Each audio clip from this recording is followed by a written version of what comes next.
Hi everybody, this is Catholic Dad, episode number 340. Should we avoid getting viruses? Well, I'm not certain. You know, the whole medical community world, the INH, the CDC, the World Health Organization thinks you should avoid getting every possible virus on planet Earth.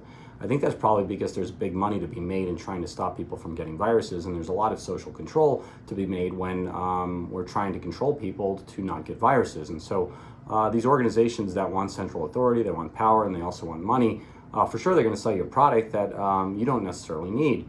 And I'm not by the way, I'm a radiologist. I've been doing this now for like 14 years. I'm not advocating for not listening to your doctor, and I'm not advocating for using hand washing techniques and universal precautions. But the thing that does annoy me in the practice of Western medicine is this, allopathic medicine is this, that we always assume that disease is bad. And sometimes disease could be good. And it's the whole thing, like when the kid's riding his bicycle and he falls off, what does the dad say to the kid? Get up, get back on the bicycle. You fall off a horse, get back up on the horse. Things that hurt, things that are hard, things that are difficult, if they don't kill you, they make you stronger. And that's true. I mean, that is true in life. And is that true with viruses? You have to think about this. So back when H1N1 was rampaging the planet in 2009, I don't know what it killed, a couple thousand people. It wasn't that spectacular.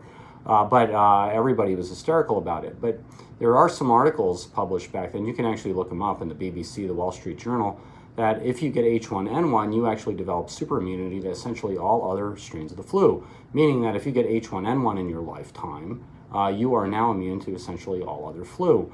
Now, is that a great advantage to the person who gets the flu? Of course it is.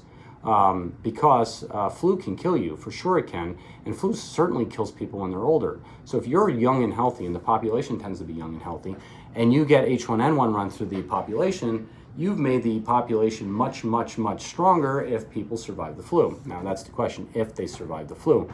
All that being said is, if the people don't get H1N1, then they don't get the super immunity to the other strains of flu, and therefore they might be wiped out by a similar strain of flu that they would have been immune to the following year. So therefore, when you do population-based studies, you should follow them over the long term, not based upon one flu cycle. Like, does flu vaccine make you healthier? Well, it might save lives in 1 year, but it might actually lead to more deaths in 20 years. Nobody knows. I mean, if the swine flu H1N1 virus can actually protect you from other viruses, what other viruses can protect you from other diseases? And you gotta wonder about these things. There's a study out of Japan. Is a 22-year study. I don't know if you guys know this, but the MMR vaccine, measles, mumps, rubella vaccine, was outlawed in Japan because too many adverse effects with young kids. So what the Japanese did was this.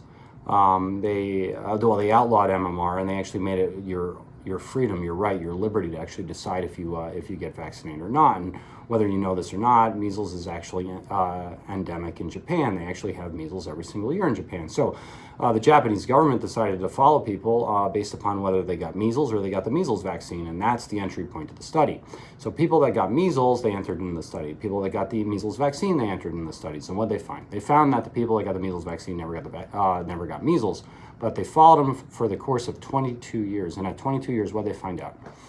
They found that people who got endemic measles, they got the measles virus instead of the measles vaccine, had better morbidity and mortality. They lived longer. They had less deaths in that population of people. So is measles protective against disease? And that's really the question you got to ask yourself. And what did the people that got the measles vaccine die of at higher rates? And predominantly they died of lymphoma, both Hodgkin's and non-Hodgkin's lymphoma. And so does the measles virus protect you against future cancers? It would appear in that study that it possibly does. Have we ever studied, have we ever had a similar study in the United States of America or any other Western nation? Not that I know of. It's possible that we've done these studies, but I don't think they've been published anywhere. So could viruses protect you against other viruses? Yeah. Could viruses protect you against cancers? For sure they could. We have all this, rampant childhood immunization nowadays. When we follow these kids for 42 total days after they're vaccinated. And what have we seen? We've seen lots of chronic childhood illnesses pop up. Celiac sprue disease.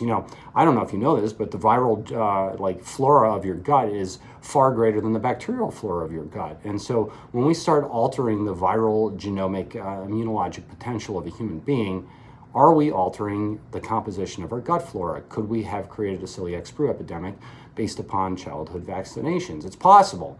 Nobody's ever studied it. Why? Because if you study, you might find out that maybe we shouldn't be vaccinating so much. So this is just something to think about. We as Catholics need to be reasonable people. We need to search the truth. We need to actually go out and analyze things, and we can't just be fed fodder from people.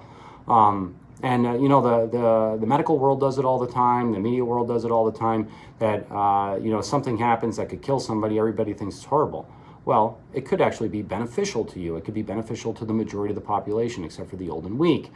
And so, just something to think about. I'm not saying I know the answer to any of this stuff, and I wish more people would do studies on the cost-benefit analysis of taking medicines, vaccinations, non-vaccinations, getting viruses, not getting viruses. You know, like what if the coronavirus?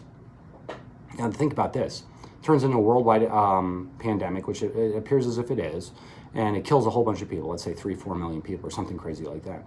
What if, when they did the final analysis, they find out that people who got native measles never got the coronavirus? Like maybe there's some cross-reactivity or something like that, or mumps or rubella or something like that. Like, is it possible protecting children against measles only opened them up to pandemic death later on in life due to another virus that didn't necessarily exist at the time of the measles?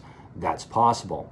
So we in medicine have to follow people over the long term. That's all I'm saying. And for you people out there to make assumptions, because people make assumptions all the time that they know what the answer is when they don't necessarily know what the answer is. I can tell you what, I know that nobody knows the answer to whether coronavirus is good or bad for you. But they are acting like it's the most horrific thing to hit the planet Earth since, I don't know, World War II or something like that. It's not. Could it cause a lot of deaths? Yeah, it could. Could it make us weaker in the long term? It could, but could it make us stronger in the long term? It could. So we don't know the answer to this, and I hope somebody studies it. This is Catholic Dad making you think about it. Please like or subscribe, get the Mass, pray the Daily Rosary, and get the Mass, everybody. God bless you all. Take care.